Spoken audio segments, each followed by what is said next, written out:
So this is just like a little test to try out something.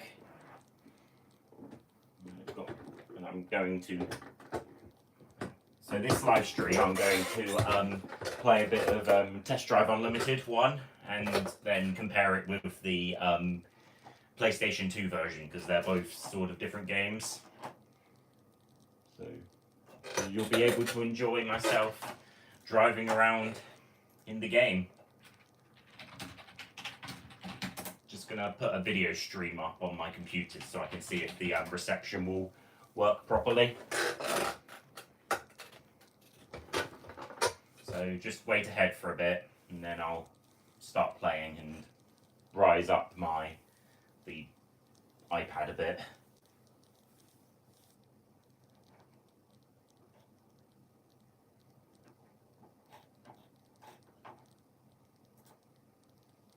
Aha, there it is. So yeah, I'll probably change the thumbnail at some point. So the one where I've got all my Atari Pc Games are all is just a temporary one for now. Well, seems like it is working. So let's move all these existing games out of the way. Put a DVD case on top. I'll pick up this one and then face it to the oh, hello there. There's Alexander Reader and there's Ellis. There we are. Might not be perfect, but I don't have a capture card, so this is the best thing that I can do. So let's point the TV right. So it's at a perfect angle.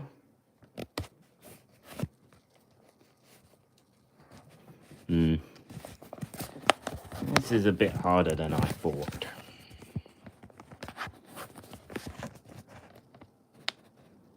Yep. Yes, Alice? Tell me. I'll have to sit it like this. So, and I'll sit on my trusty stoolie. Uh-oh, this is not good. I think I'll move my phone nearer to it, just so that so that means I can see the thing working properly.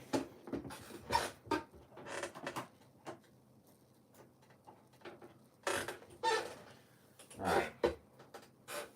Now, let me just see the live chat, which isn't even displaying on my computer. No.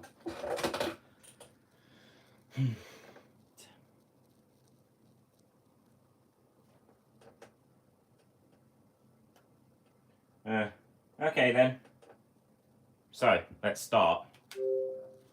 I haven't played the Xbox 360 version of Test Drive Unlimited as much as the PC version, because I only got the... Sorry, I got the 360 version only at the beginning of this year. But this was the original version of the game, released in... so it was released in September of 2006. Published by Atari, developed by Eden Games.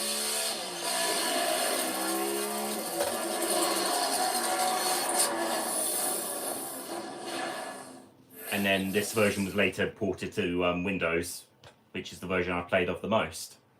So Test Drive Unlimited is what Atari classified as a massively multiplayer online racing game. So you'd have this massive online world and you could race people online, but the online servers don't exist anymore. In fact, the PC version isn't even on Steam anymore either. So let's continue. But as I said with this version, I have not played it. I barely played this version as much as the PC version.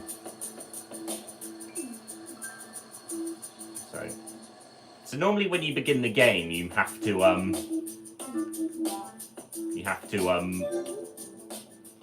get a car of your own using a rental or something, and then there you go, and then you have to participate in your own races.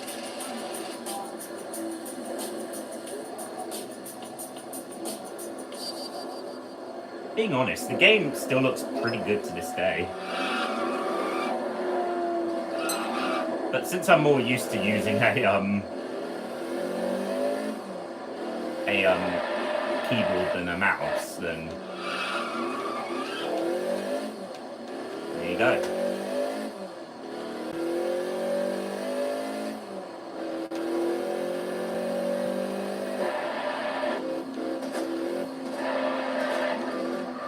So the thing with this game that makes it different to other racing games is that it gives you a sense of freedom for what you can do or whatever. You can do whatever you want. It's like one of the things you can do here is that you can offer up a civilian to take you somewhere, but it's time limited, I think. Go!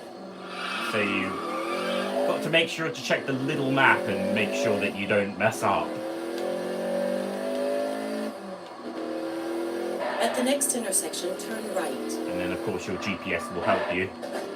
So one feature that the PS2 version and the PSP version has that the original versions don't have is an auto GPS feature that allows you to go to the next possible race that's nearby where you are.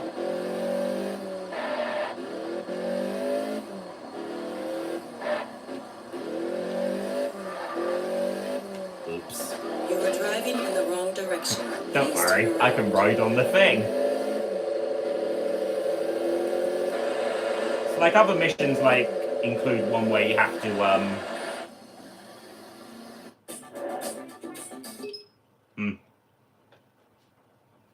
Sorry, never mind.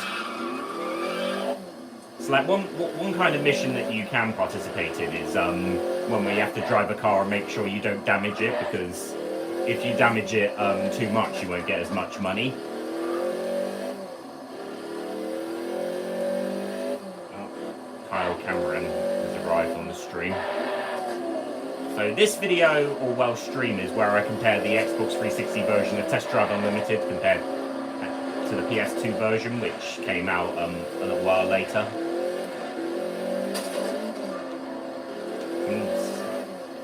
And I've been mentioning that since I've played the PC version for like a long time, I've had it since 2016, I'm not used to playing it with a controller.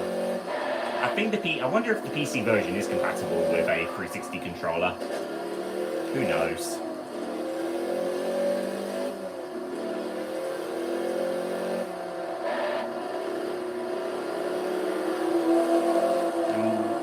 One thing I always try and avoid doing is hitting the vehicles, because if you hit them, you might get chased by the police and get fined.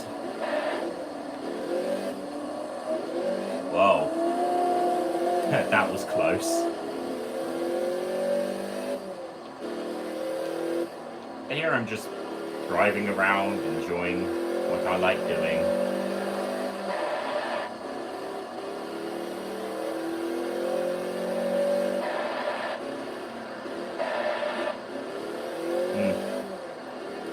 Very hard to see on a TV screen. Even though that must be. Let's see what that is. Oh, it's one of the shops you can visit in the game.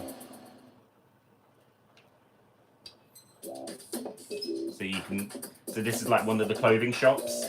And of course, product placement. There's also one that is licensed to Echo Unlimited, which Atari had a partnership with at the time. Because don't forget, they did release Mark Echo's Contents Under Pressure on the PS2 and Xbox. There's another civilian that you can deliver, I think. So let's see if I don't mess up this time. Go! So there's the countdown.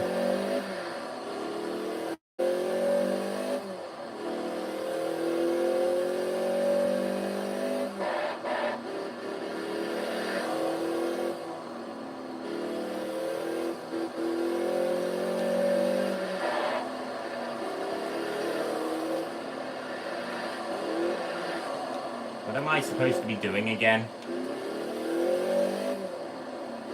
Am I too cool for rules?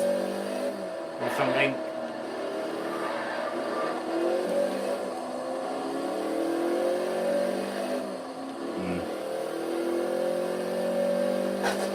Maybe I need to sit closer, just nearer to the TV so that I can see better.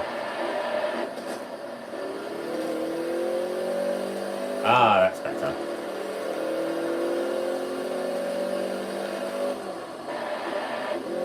Now, turn right. Obviously, because that's the only way I can go.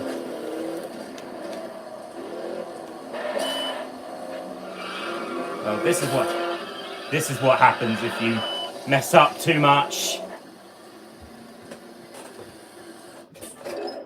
So basically, don't hit any vehicles, and otherwise you're done for. And no, never mind. Yeah, I think you get rewarded in-game currency, so yeah. But still, the freedom you get. Ah, yes.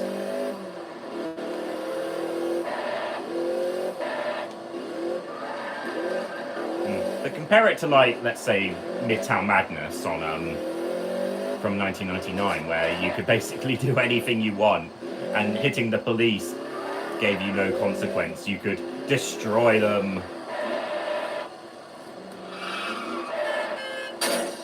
Bonk!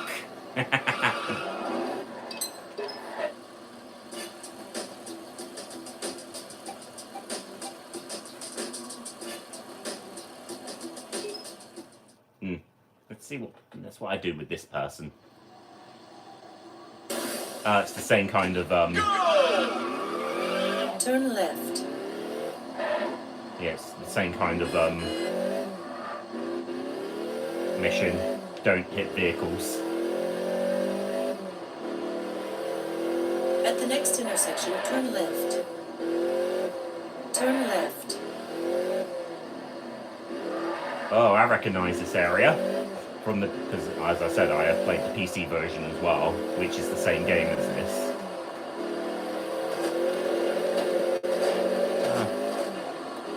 Oh, there we are. Yeah, don't hit anything. At the next intersection, turn right. Turn right.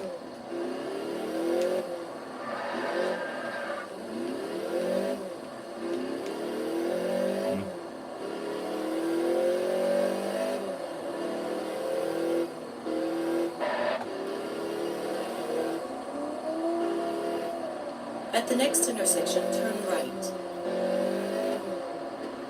Turn right.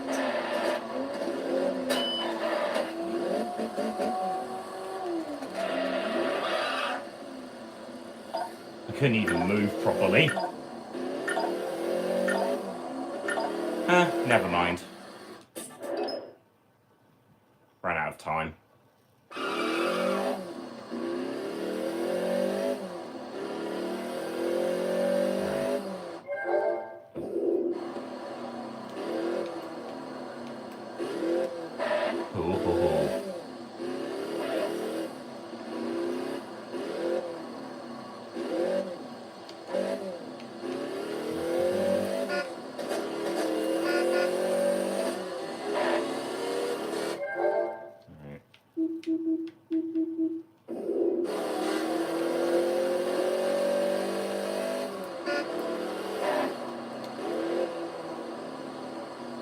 Hey, look, it's a parky area. Now, let's see. I'm just trying to. What's the button again?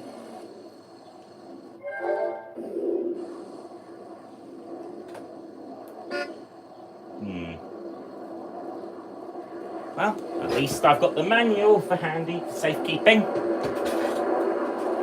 I can hear planes too. Let's see.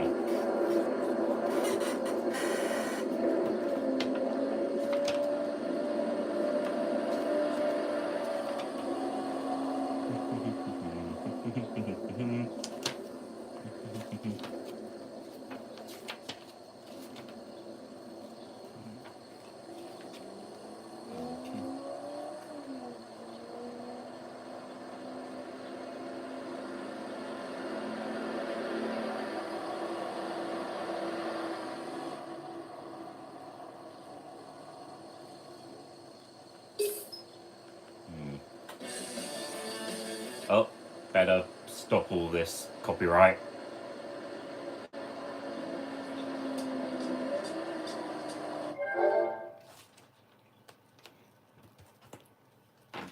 Alright, I better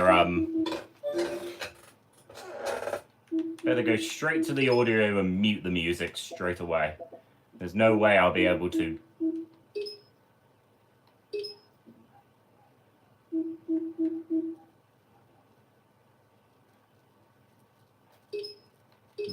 Right.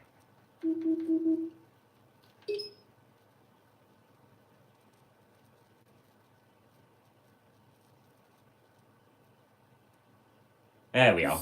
Now I have now I can sort out this problem. Oh, look at this.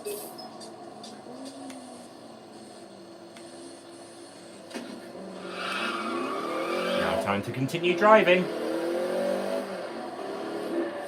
There we are. That's where the map is. Let's see if there's a. That's one of the. Let's say we got a. This is what I needed to do. Time for a.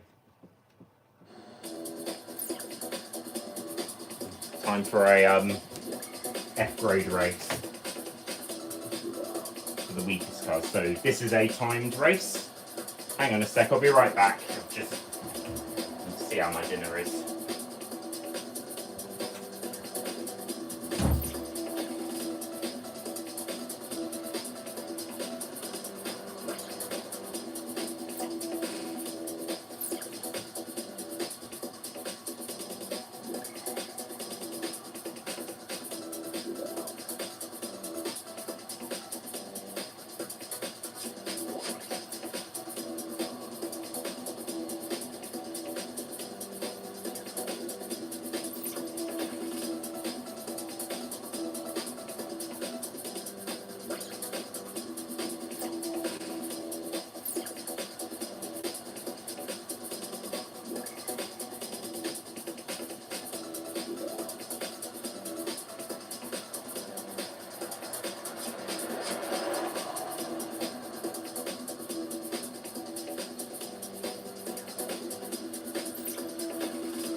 I'm back.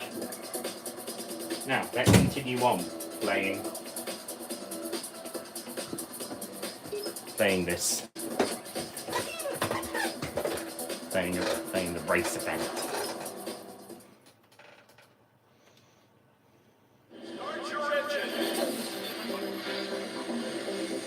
And it is a time trial race.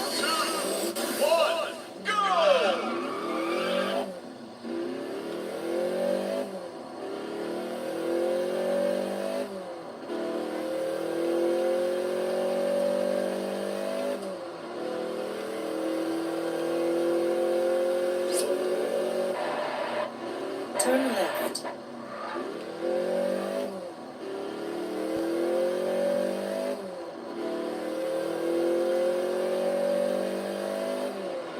So basically, this is a lapped checkpoint race. Turn left.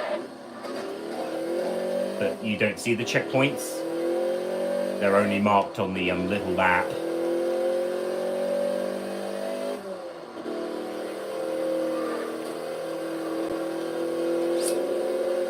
Now, let's go. At the next intersection, turn left. Turn left.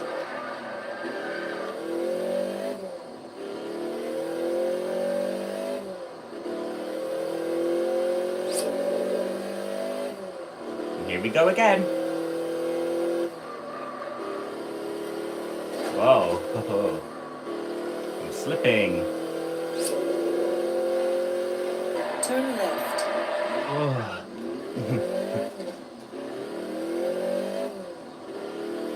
That was close.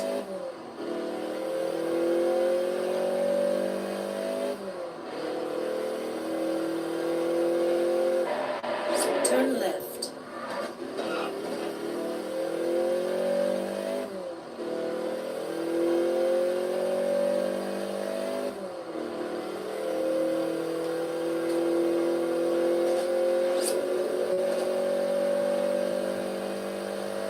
At the next intersection, turn left.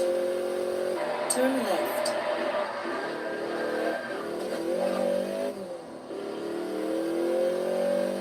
And there we are.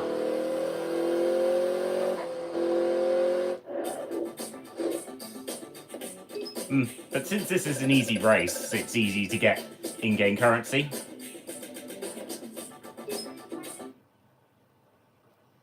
So another thing that I'm also going to mention about the game is that you can choose what avatar you want at the beginning, but in the PS2 version, it only lets you choose one, a preset one that's in the cutscene. Let's see what else there is to do. So we have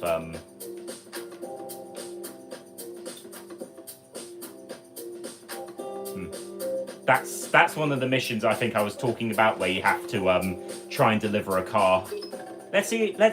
I'm gonna try and do that.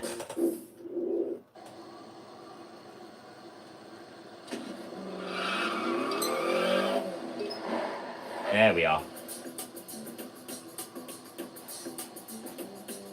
So the avatars, well, obviously they haven't aged very well since 2006, but yeah. So these are vehicle transport missions. No time limit. Collisions reduce awards. You earn much more with a perfect race. So you have loads of miles to get through, but if you're successful, you get lots of money. Maybe it's best if I be careful on this one.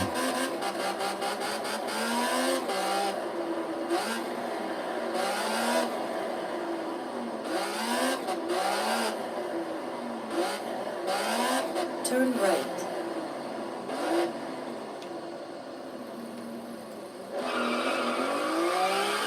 It'll take a bit of a while, but it will be worth it. Turn left.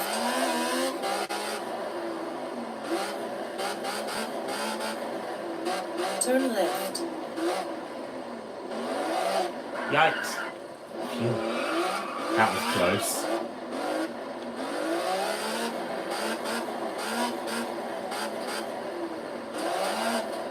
Being honest with you, I think I need to... Wait, I can't even tone down the sound. That means you'll have to hear it. You have to hear this constantly. And I don't want to annoy any one of you.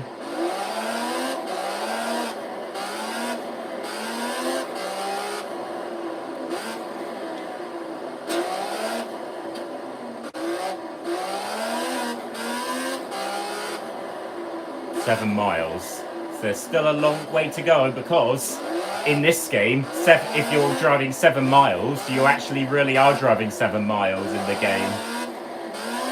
At the next intersection, turn right. I mean, if you're driving in real life, you actually really are driving 7 miles in this game. Turn right. Traffic.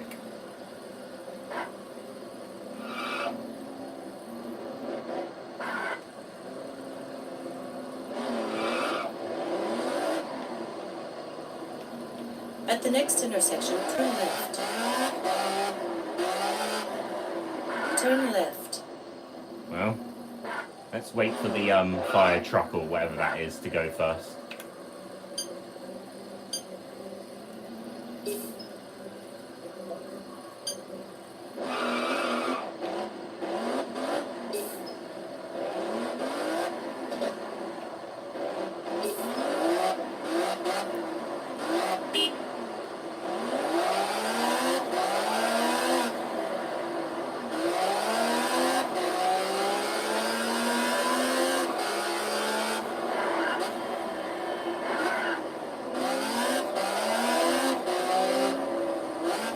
Reaching up to the traffic lights.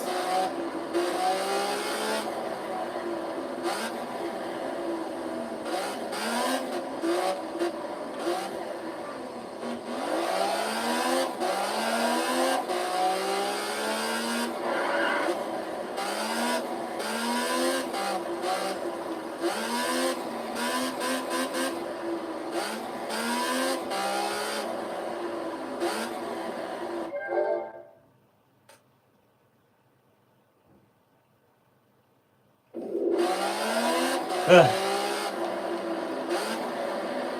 That was close too. At the next intersection, turn right. Now time to turn right. As what this Turn right. That's what the GPS says. Turn left. Oh, and time to turn left on another difficult corner. Avoiding At the next intersection, turn left. avoiding the fan.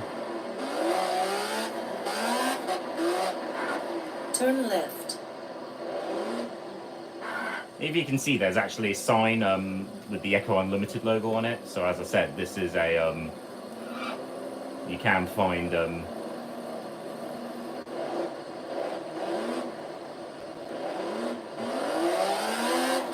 yeah, even sometimes, even if I am careful, sometimes I still make a mistake, and this is on the PC version in regards to these missions.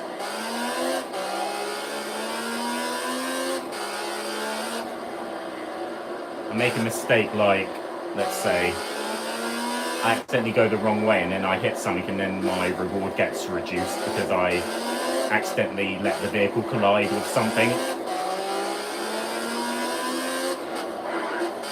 And the next thing you know, I might end up messing up here and getting my reward reduced.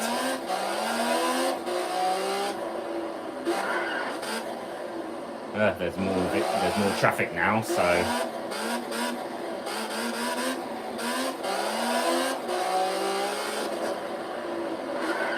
yeah. And by the way, if I'm not reading any messages or anything, that's because I'm concentrating on the game. So, and you know what it means, like when you have to concentrate on video games, the mind is on the video game and not the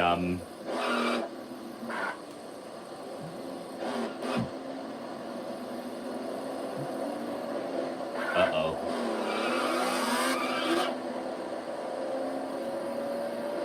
Don't do it.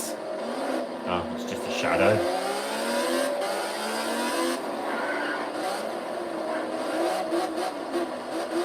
Four miles to go.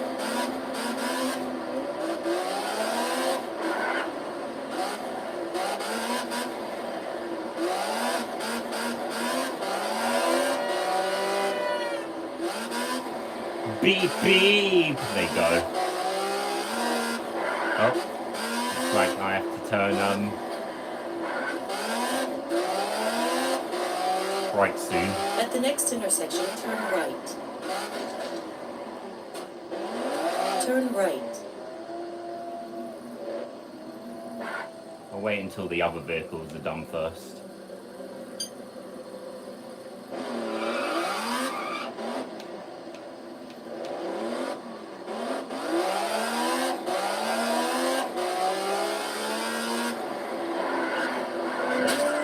Yikes. A little tiny mistake and I get fined. Yeah. Well, it was only $1,000, so I might be able to proceed a bit further. Turn left. Oh no. It didn't even tell me. You are driving in the wrong direction. This is what I mean. Please turn around. Making the little mistakes can mean something. So that was definitely a fender bender right there. Accidentally, of course. Now that car's going to go in the opposite position.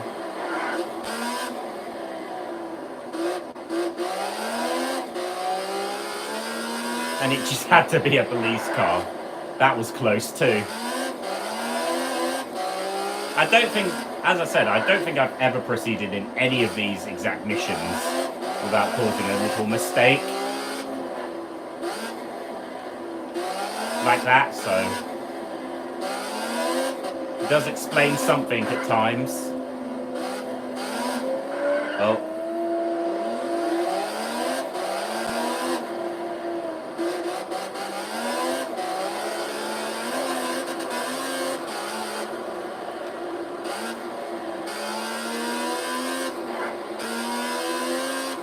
So technically in this case, if I don't cause any more mess ups, I'll probably get at least $72,000 back.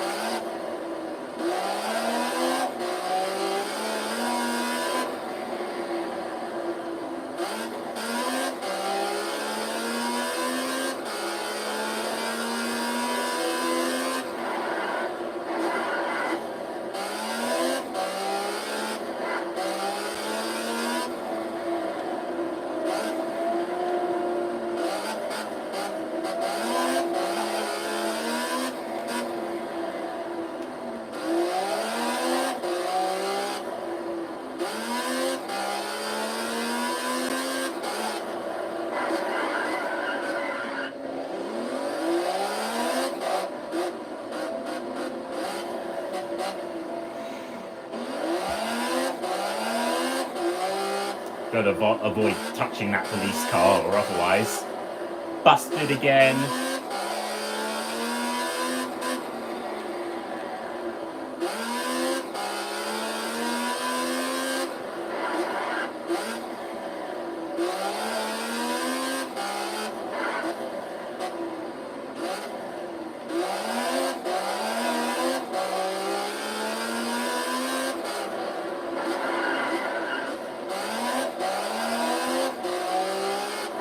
I don't think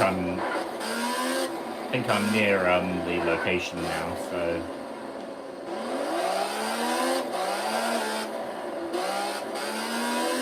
the location I need to be in. Well, that was close. Almost got hit.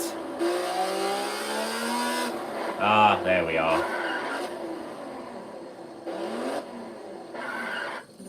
Perfect. One little collision and oh well.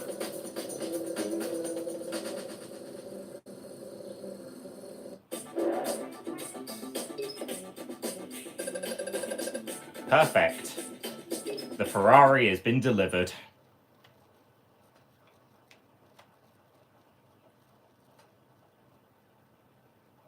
Now let's continue on our adventure.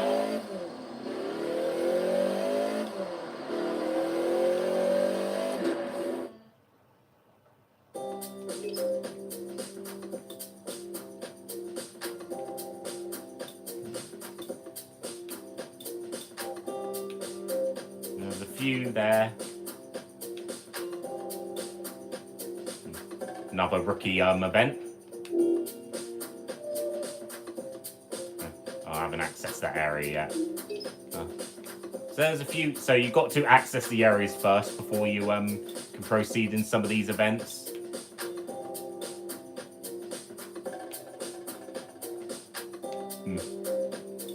So this is normally the race that you'd start off with if you had the house over there.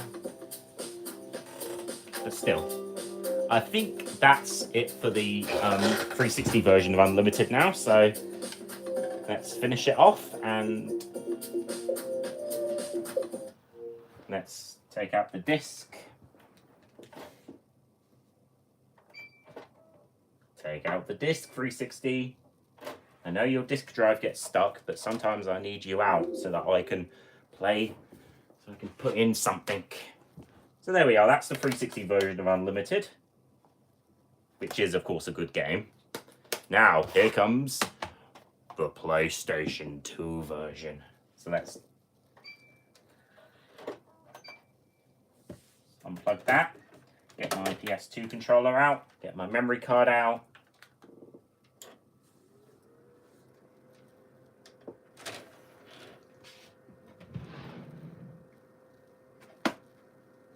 Check to see which one is, because I keep forgetting which memory card I have.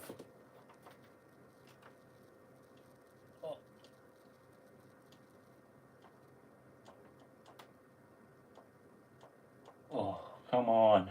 Keep forgetting which one. There we are, AV, but I'll have to plug in the PlayStation 2 version because I was playing on my Xbox, original Xbox, previously. Well, off camera, of course. Hopefully this is the right one. There we are.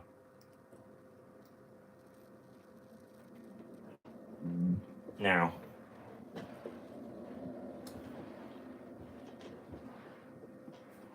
oh, hey there, Chow. I've just been showcasing the 360 version of Test Drive Unlimited. So now I'm going to show off the PlayStation 2 version from Melbourne, as I said, from Atari Melbourne House, which is a different game because, well, sort of a different game because it doesn't run on the same game engine. Let's see, just move this out of the way. Don't know why I have my original, my Duke controller sitting there. sit it here.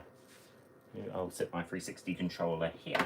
It's a bit like chalk and cheese. Wrong one. That's my Infogrames memory card, where I have all my Infogrames games on. This is the Atari one. Yes, it is. Now I can put in unlimited. And let's compare it.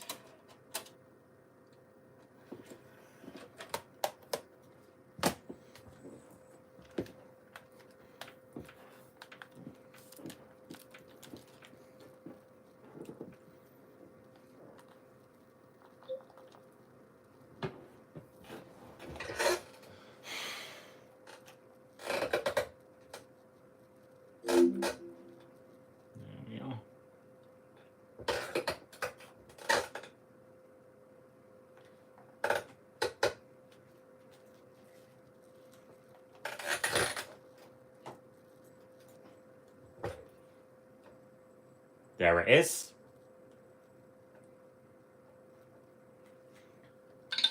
So it describes.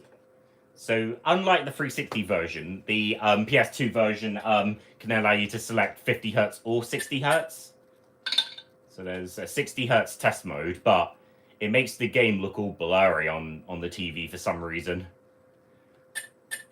I think it's meant to be for like digital or something, but 50 Hz works fine. And there's warnings all over the game.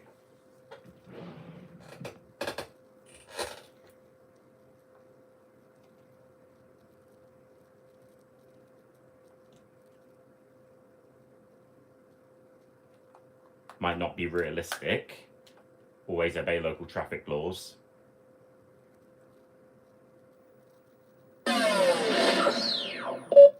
Atari logo, the standard one.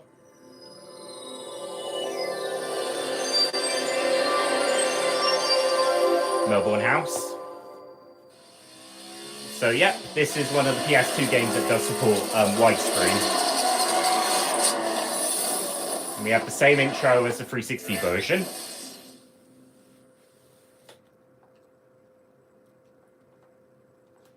Loading screen.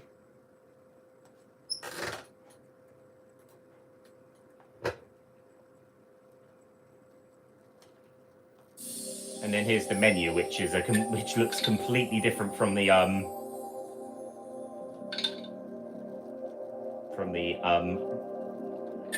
So it allows you if you want to go online, but obviously if you press yes, it won't do anything because I don't have that thingy in it. So it allows you to continue the game, but there's actually a quick race mode on the Melbourne House version that is not in the Eden Games version, where you can just do races as much as you want. But don't forget, as I said, this does not run on the same game engine as the Eden version. It runs on the same game engine that other Melbourne House titles use, and that avatar you have is the only one the game will let you use. Your itinerary is being recalculated. And the voice is very muffled.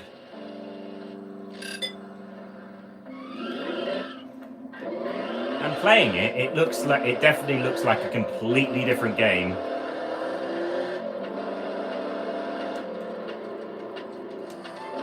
At the next intersection, turn right. Turn right. Your destination is half a mile away. So this version doesn't have licensed music. It only has I think all the game music in this version is just is made especially for the game this time. But normally when I play racing games, I don't normally listen to music. I just let the audio explain itself.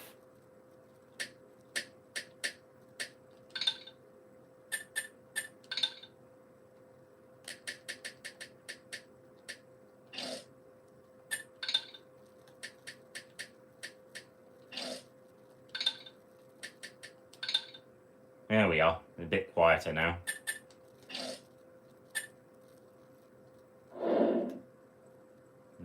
let the game play Your again. itinerary is being recalculated. But the thing I do not like is that you can't turn off the sound. So if you find how annoying the police voices are, then bad luck, you're stuck with it.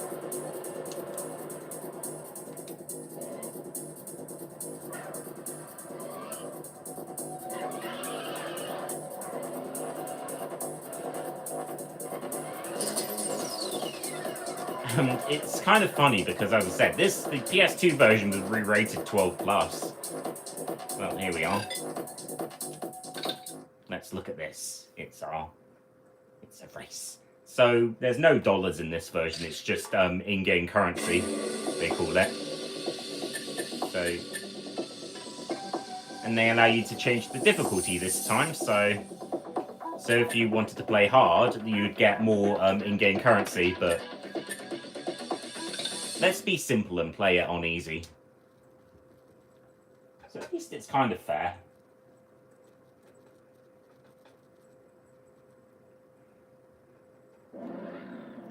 But considering I've been more used to the the PC and the 360 version, I'm not so used to the Melbourne House version. I'm not really that used to playing racing games like this. Turn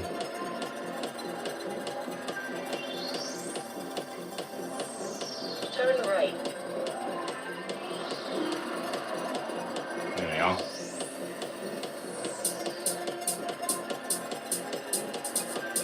So this is the tutorial race, which I don't think was actually in the 360 version.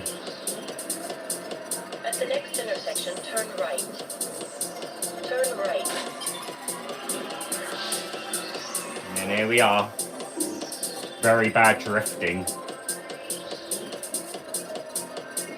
At the next intersection, turn right.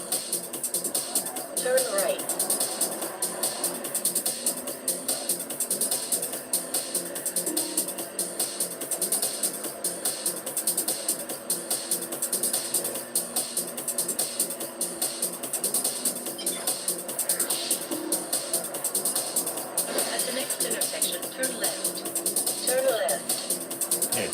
Colliding with signs and all that isn't really that satisfying. You just hit them and then they just fall down.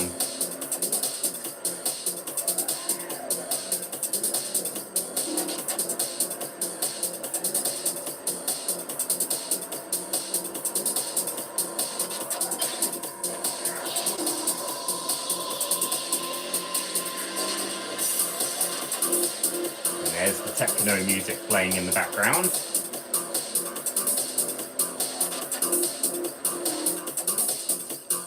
Second place. Not bad.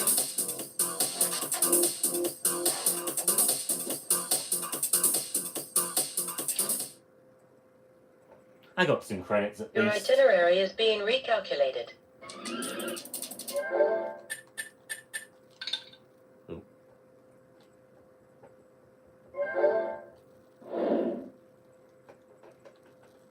Your itinerary is being recalculated.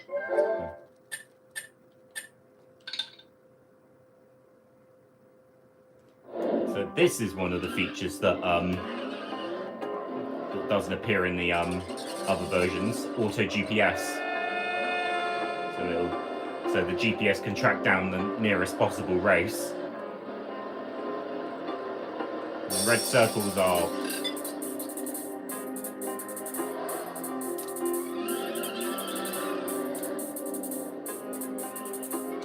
Let's look at this.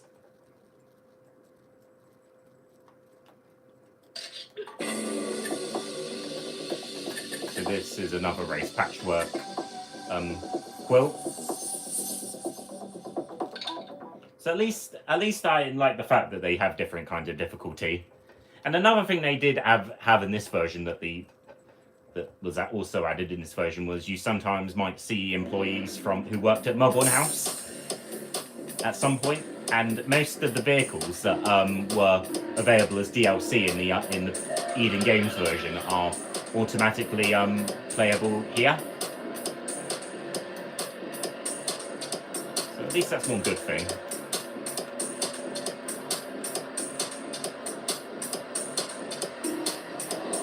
Ah! Got drifted.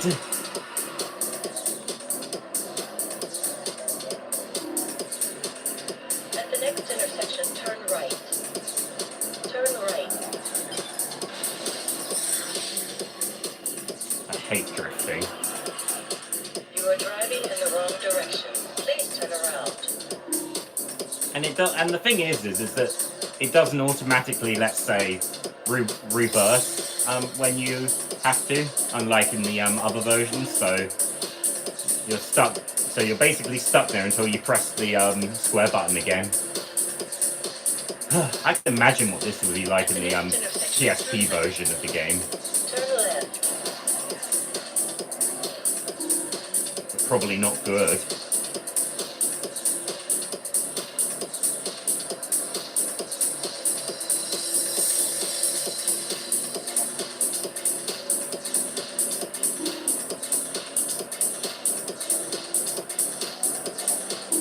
At the next intersection, turn left.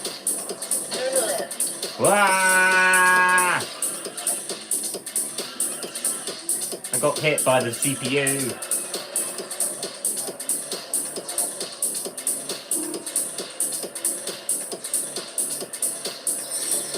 And it's the collision that made me completely lose. I don't get why they even kept that feature in the game. Pressing the button and it doesn't do anything. Forget it. That's what I mean. I'm just not that good at this version compared to the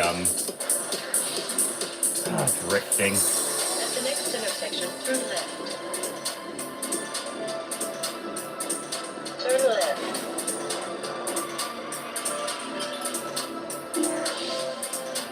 At the next intersection, turn right. Turn right.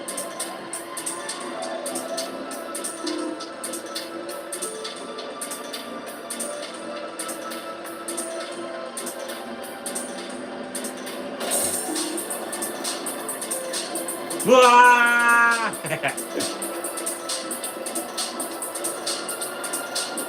Got stuck again.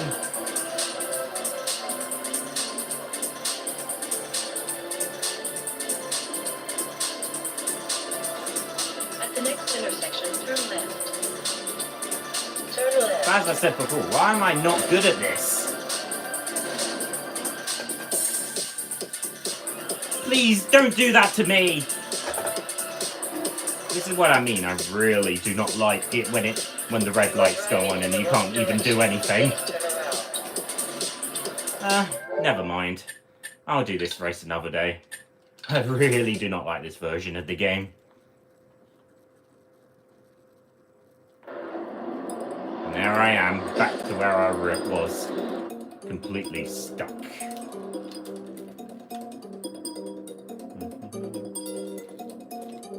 Hey, I am pressing LR, L1. It's not doing anything. I give up. I'll just go back to the original. And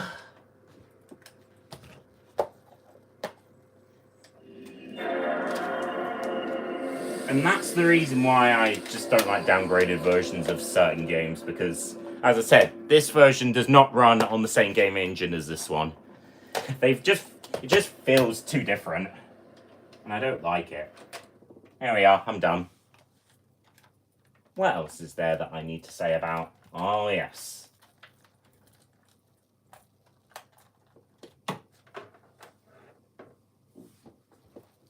Let's turn this off. And yeah, the PS2 version, as I said, it's good, but I'm just not that good at it. There we are. Now, this is something I've just been recently doing. So I got so I've just been looking through my Xbox game collection.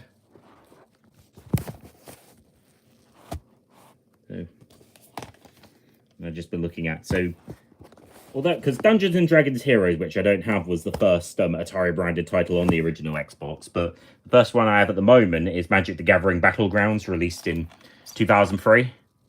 So this came out on both the Xbox and PC. And then we have my, and then the first Infogrames title altogether was Transworld Surf, which came out, which was an Xbox launch title.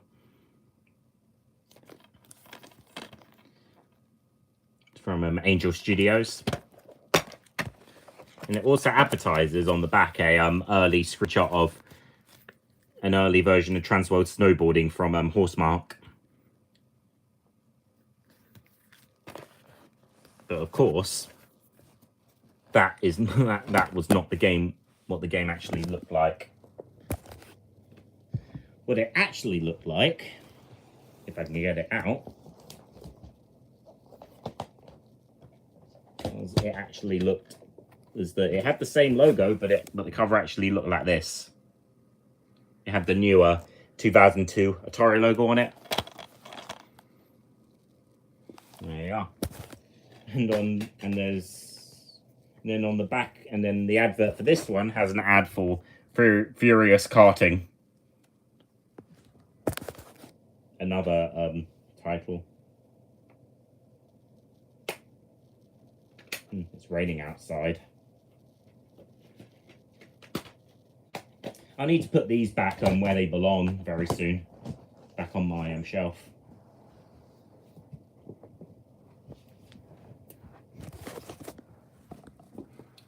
And then what I have up here is is these 5 titles are like reissue titles. They all have the Armadillo Infogrames logo on the side rather than just the banner. So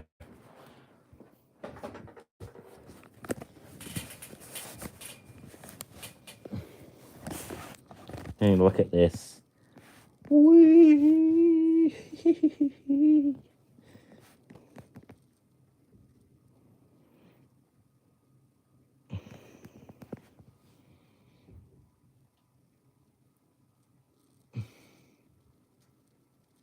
Yeah, never mind. Anyway, so what I was going to show was that these 5 titles are actually all like reissue titles. None of them have Sekiro on, as far as I know. So we have the Family Collection, which has Westwood Monopoly, Brisk 2, and Cluedo Murder at Blackwell Grange.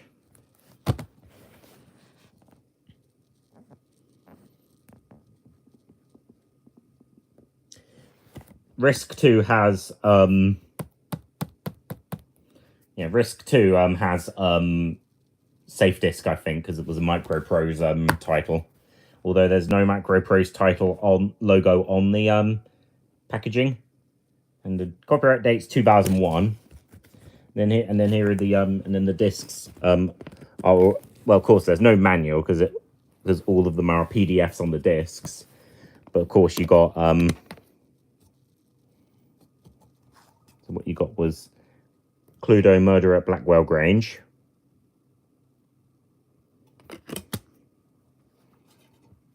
Risk 2.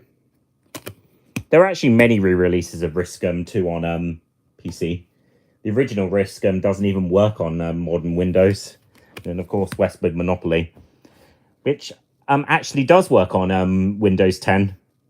Well, if you find a way to install 16-bit well, the game's 32-bit, but the installer is 16-bit. But I found a loophole to bypass that, and the game actually works fine.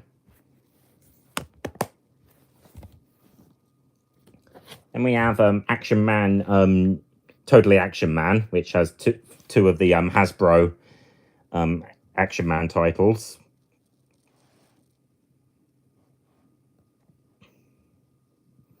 But this is actually a defective version because, let me explain, because this is supposedly Action Man Jungle Storm, but what's actually on the disc is Raid on Island X. Well, Raid on Island X's disc actually has Jungle Storm on it, so they actually messed up the discs. So each one has the vice versa game on it. So Jungle Storm has Raid on Island X, and Raid on Island X has Jungle Storm. I don't know if it's my copy or if many copies had this problem, but there you go. And then on the side, there's a little advertisement for the mainframe Action Man series. Check it out on video from 24th of September 2001, released by 20th Century Fox under the Fox Kids video banner. But then all of these were reissued by Buena Vista a few months later.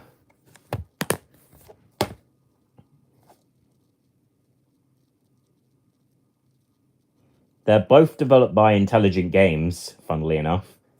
I played Raid on Island X a bit, and it plays straight away. It doesn't even have an have an installation kind of thing.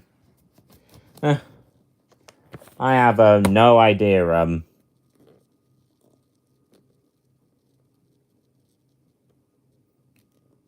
Yeah, I have no idea. Chow. And we have Roller Coaster Tycoon Totally Roller Coaster, which came out in 2001 as well. And it comes bundled with the original game and supposedly the Loopy Landscapes expansion, but it actually includes both of them on. It actually includes added attractions as well. So it's technically the entire game, because every Loopy Landscapes copy includes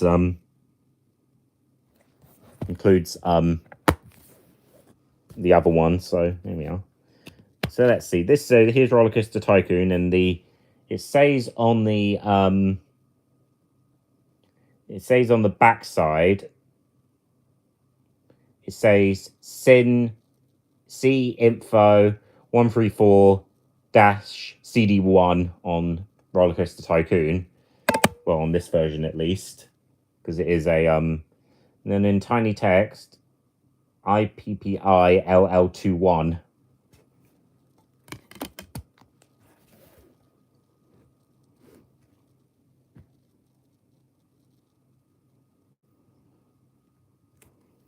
And the greatest sense of irony is that I was about to test this out on my computer, and it played straight away, which was odd. And then I realized I actually have the Steam version installed, and so the disc will actually recognize the Steam version, and so it will play just fine. Which I was confused about, because all original versions of RCT have safe disk, and I was certain that the game wouldn't work, but it turns out that because I have the Steam version, the disc will activate. And of course, there's the Loopy Landscapes expansion, or added attractions, because they're both on there. Then we have Totally Flying, which has 3 Microprose titles: European Air War, Falcon 4.0, and B-17 Flying Fortress, The Mighty Eighth. I have 3 copies of B-17 Flying Fortress. I have the original big box one from Hasbro. I have a reissue from 2001 by Infogrames, and then I have this version. But they all have different disc designs. This was released also in 2001. I haven't installed any of the games on there apart from B-17, because they're not guaranteed to work on modern Windows whatsoever. They're really hard to get working. So there's B-17. There's Microprose logo on there. There's European Air War. And then there's Falcon 4.0. Yeah, they're all flying simulation games, so, and they're realistic, so they're not meant for the average gamer. Well, for the casual gamer. And then we have Atari Anniversary Edition, released in 2002. And this I put in the same collection because it's actually not an original title. It's essentially a single disc reissue of Atari arcade hits from Hasbro, both Volume 1 and 2. But it did have a separate version on the Dreamcast, but only in the States, as well as a PlayStation version called Atari Anniversary Edition Redux, which replaces 2 of the games with 2 different ones. And there was even a Game Boy Advance version. And then when it comes to like reissues I own, I have So from the Infogrames replay range, I have 6 titles. So some of these I found in charity stores, but the rest I found online. Some of them I found in charity stores, the rest I found online. I only have 6 Infogrames replay titles. So we have Puzzle Bobble. This was originally from GT Interactive, and it's a port of, and it's a PC version of the original Taito arcade game. It has the same disc as the GT version, but the Infogrames logo replaces the GT logo. We have Monopoly Junior, a re-release of a Hasbro Interactive title, developed by Mind's Eye Productions. I don't know if this one even works or not. Oddsworld Abe's Odyssey. This is the PC version and the sequel to Oddsworld Abe's Odyssey. Yeah, I know that GT Interactive was Good Times' video game subsidiary, and then they sold them off to Infogrames. Well, Infogrames bought them. And so yeah, this is another GT Interactive game, and it comes on 2 discs. So you have disc 1 and 2 because it is quite a large game.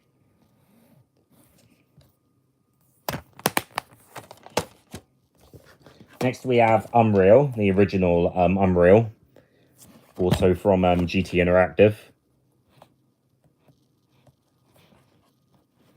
Yep, the same Good Times Entertainment. Oh, the disc came flying out. So yeah, this is the original Unreal that started it all, from Epic Games and Digital Extremes.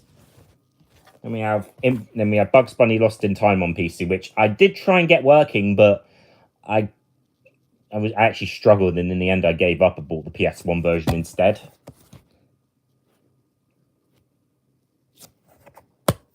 There we are. And it's got different languages as well. And then we have Thomas and Friends, The Great Festival Adventure.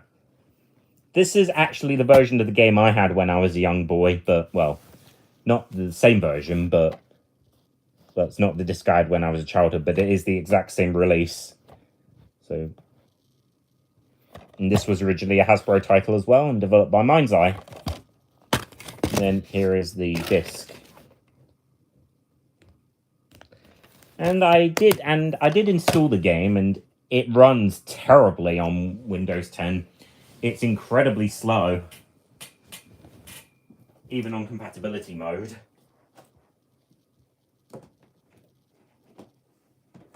And I do have only 2 Best of Infogrames titles. So I have the original Unreal Tournament. So this is, I think, a 2000 release, as far as I know.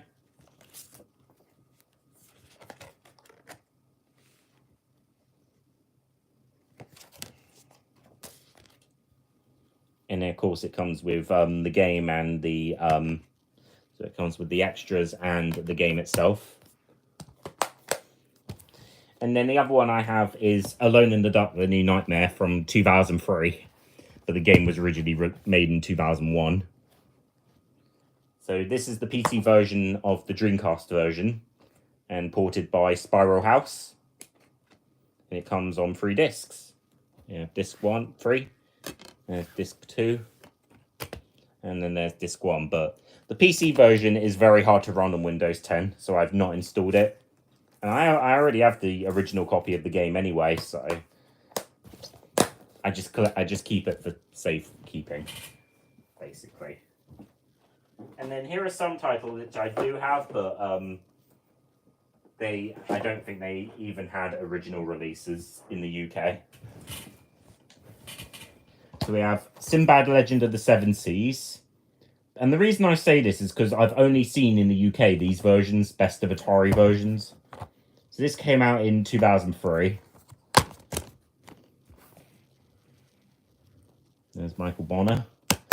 Yeah, I just did a video where I was looking at Test Drive Unlimited, so you missed out on that. Then we have Ball Lance. I actually did not find this online. I actually found this in a charity shop. Lucky find, actually. Very unique game, actually. I like it. Then we have Atari 80 Classic Games in 1. So this came out in 2003 as well. So it's a compilation of 80 different Atari titles. And then it was later released on consoles as Atari Anthology, but with a different game selection. It does not have the same games that that 80 Classic Games in 1 has. I have this Roller Coaster Tycoon 2. This is actually my childhood copy of Roller Coaster Tycoon 2. Although the disc inside is not the one I used to have when I was a little boy.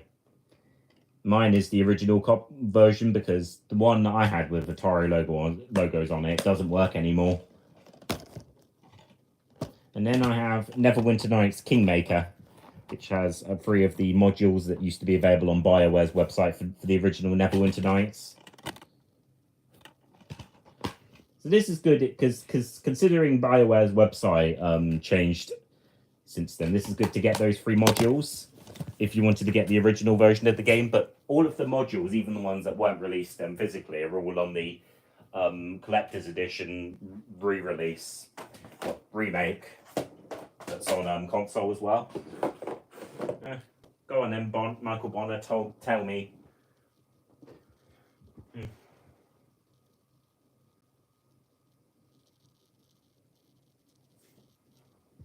Just gonna have a quick look at that brain. Ooh, quite the chill.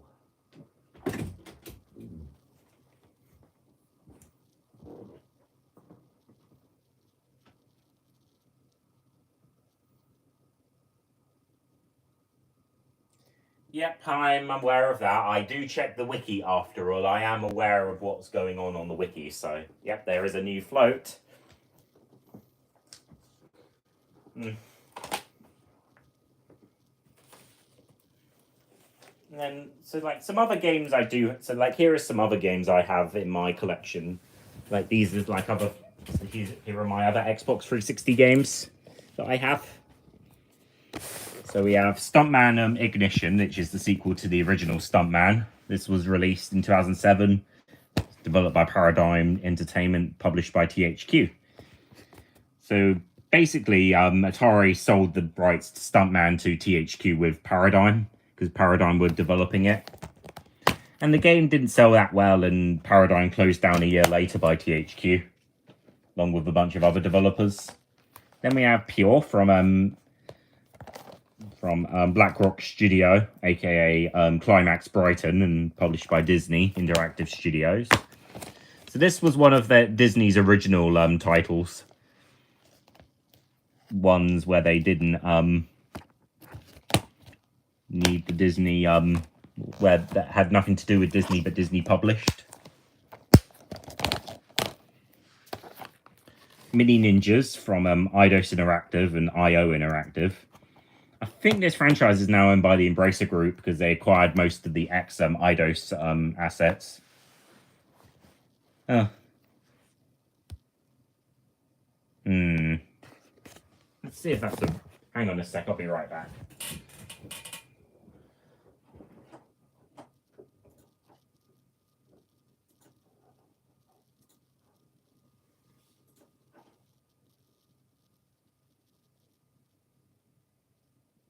Oh, it's the real Blue Frog. Thought it was someone playing around with me, but yeah, it's Blue Frog. I'm guessing you just wanted to see what I was doing. The mainstream, but if you got caught by the title, the main part of my stream ended a little while ago, and now I'm just going through video games that I own. Anyways, that's what I was saying. I'm guessing Blue Frog wanted to S-post or something. Anyway, Split Second Velocity. This is another BlackRock title published by Disney and ended up being... Oh, okay then, Blue Frog. Must have been the algorithm doing something, I guess. Anyway, so that was it. So, published by Disney in 2010. So this was BlackRock's last game before Disney closed the company down after the game, I think, bombed or something. We have D-Blob 2 from THQ, developed by Blue Tongue. So this was one of the first games to have the old, the new THQ logo on it, but then it has the old one on the game itself. Yeah, true, Blue Frog. And it also had some licensing deal with Sci-Fi, or for some reason on it. THQ had to deal with that with the channel. And then the game did get re-released on newer systems, so there you go. The original game was only on the Wii, and then the sequel was a multi-platform game. Driver San Francisco. This is actually a good, this is actually a really fun title. So I played all the other Driver games, but I would say this is actually my favorite out of all of them. So this is once again from Reflections, published by Ubisoft, released in 2011. So this allows you to, well, drive around and complete missions and all that, but it doesn't have any of like the shooting elements or something that the that free or parallel lines had. And then we have Pac-Man and the Ghostly Adventures game. So this is based on the TV show that's become a meme now. The Pac is back. I don't have the sequel to this yet, but I am going to get it at some point. The game itself is okay. It's just a generic 3D platformer with Pac-Man and the Ghostly Adventures on it. And the voice cast is not the same as the one from the TV show, because the TV show used Canadian voice talent, but since the production of the game was produced in the United States, all the characters had to be recast. Put these down.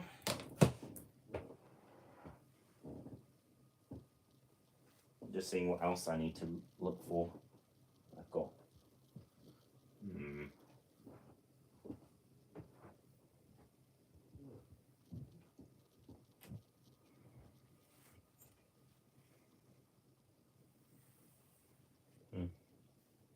And like a few other weird titles I do have. So one interesting title I did find at my local CEX was one that actually did not get a physical release in the UK, and it's Test Drive Ferrari Racing Legends from 2012. So this is a really weird title in the Test Drive franchise. So Unlimited 1 and 2 were open world racing games. Well, this is a realistic Ferrari simulation game. And it is. This is not meant for like casual gamers whatsoever. This is, the cars all the Ferraris in the game handle like Ferraris. So because, as I said, this was not released physically in the UK, but I did manage to find it anyway. So the packaging is all in French, but the game does play in English. And Atari did not actually publish it. They instead licensed it off to a company called Romebox Games, and distribution was handled by Big Ben Interactive.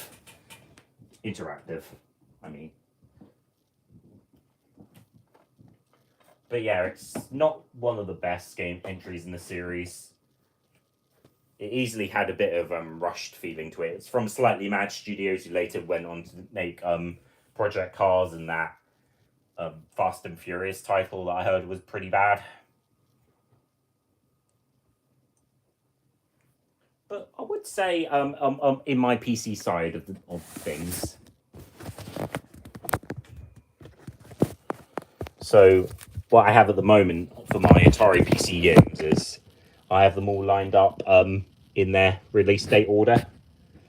So like Sam and Max, which is a physical release of the Telltale games, Sam and Max Season 2, is up the left because it came out in 2010.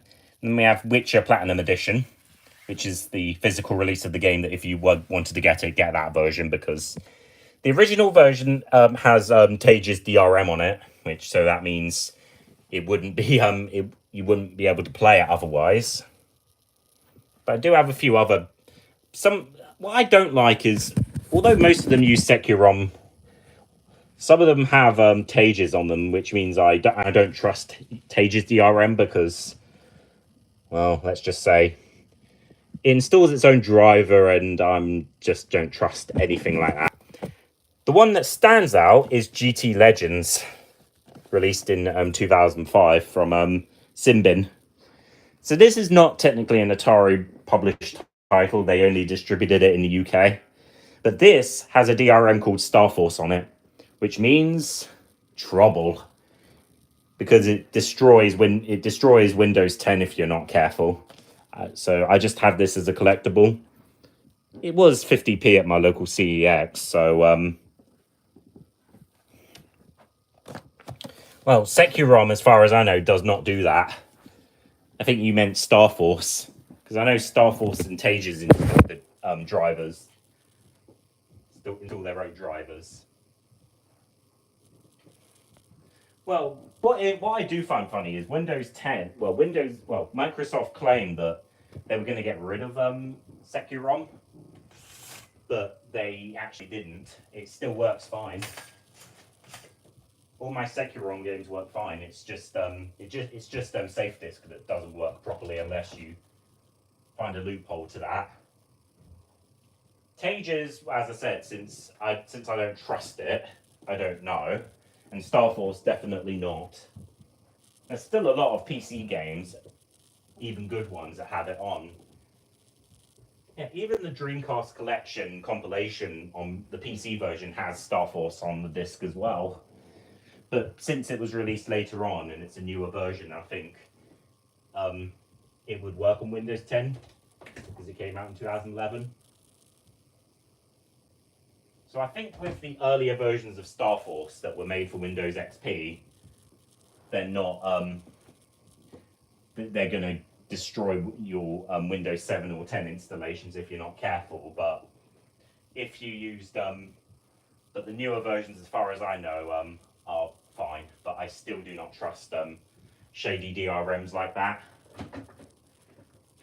Right then, I'm going to end the stream now, because I think it fulfills its purpose. Anyways, see you later, everyone. Bye.